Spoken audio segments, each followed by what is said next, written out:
প্রথম ম্যাচেই বড় স্কোর দিয়ে বিপিএল শুরু করেছিল দুর্বার রাজশাহী। যদিও সেই ম্যাচে জয় পায়নি ফ্রাঞ্চাইজিটি। ঢাকা ও সিলেট পর্বে মোট ৬ ম্যাচ খেলে জয় ছিল মাত্র ২টি। তার উপর ছিল পারিশ্রমিক বিতর্ক। সবকিছু মিলিয়ে খানিকটা টালমাতাল থাকা রাজশাহী মাঠের খেলায় ফিরেছে দুর্বার গতিতে। এনামুল হক বিজয়ের নেতৃত্বে সিলেটের বিপক্ষে তুলে নিয়েছে বড় জয়। এই ম্যাচে মাঠে নামার আগে দুই দলই ছিল হারের বৃত্তে। পয়েন্ট টেবিলে উপরে ওঠার লড়াইয়ে টস জিতে প্রথমে ব্যাট করতে নামে রাজশাহী। তবে শুরুটা হয়নি আশানুরূপ। প্রথম পাওয়ার প্লেতে রাজশাহীর স্কোরবোর্ডে রান মাত্র ৩৮। ওপেনার মোহাম্মদ হারিস ১৯ রান আর জিসান আলম মাত্র ২০ রান করে ফিরেন সাজঘরে।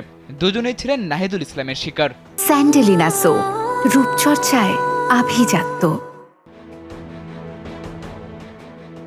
এদিন অধিনায়ক বিজয়ও খেলতে পারেননি বড় ইনিংস। উইকেটে সেট হয়েও মাত্র ৩২ রানে থামতে হয় তাকে। দলের ভরসার প্রতীক হয়ে ওঠা ইয়াসির আলী রাব্বিও ফেরেন মাত্র ১৯ রান করে। তবে চলতি বিপিএলে দুর্দান্ত ফর্মে থাকা জিম্বাবুয়ান অলরাউন্ডার রায়ান বার্ল্ট করেছেন ইনিংসের সর্বোচ্চ রান। তার ব্যাট থেকে এসেছে ৪১ রান। এককভাবে কেউ বড় ইনিংস না খেললেও সবার ছোট ছোট এই ইনিংসেই নির্ধারিত ২০ ওভারে ১৮৪ রানের লড়াকু পুঁজি পায় রাজশাহী। ১৮৫ রানের লক্ষ্যে ব্যাট করতে নেমে সিলেটও শুরুতেই হোঁচট খায়। প্রথম ওভারে পল স্টার্লিং আর তৃতীয় ওভারে রনি তালুকদার ফিরেন সাজঘরে। এই দুই ব্যাটারকে সাজঘরে ফেরানোর কারিগর রাজশাহীর সানজামুল ইসলাম। তবে সিলেটকে আশার আলো দেখাচ্ছিলেন চলতি আসরে দারুণ ফর্মে থাকা জাকির হাসান।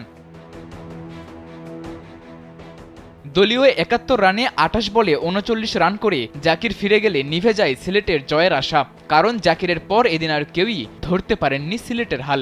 শেষ দিকে জাকির আলী অনিকের ৩১ রানের ইনিংস কেবল হারের ব্যবধানটাই কমিয়েছে। ইনিংসের ১৫ বল বাকি থাকতেই ১১৯ রানে অল আউট হয় সিলেট। বিতর্ককে সঙ্গী করে এগিয়ে চলা রাজশাহী পায় ৬৫ রানের বড় জয়। সাদাতুর রাফি, কালবেলা।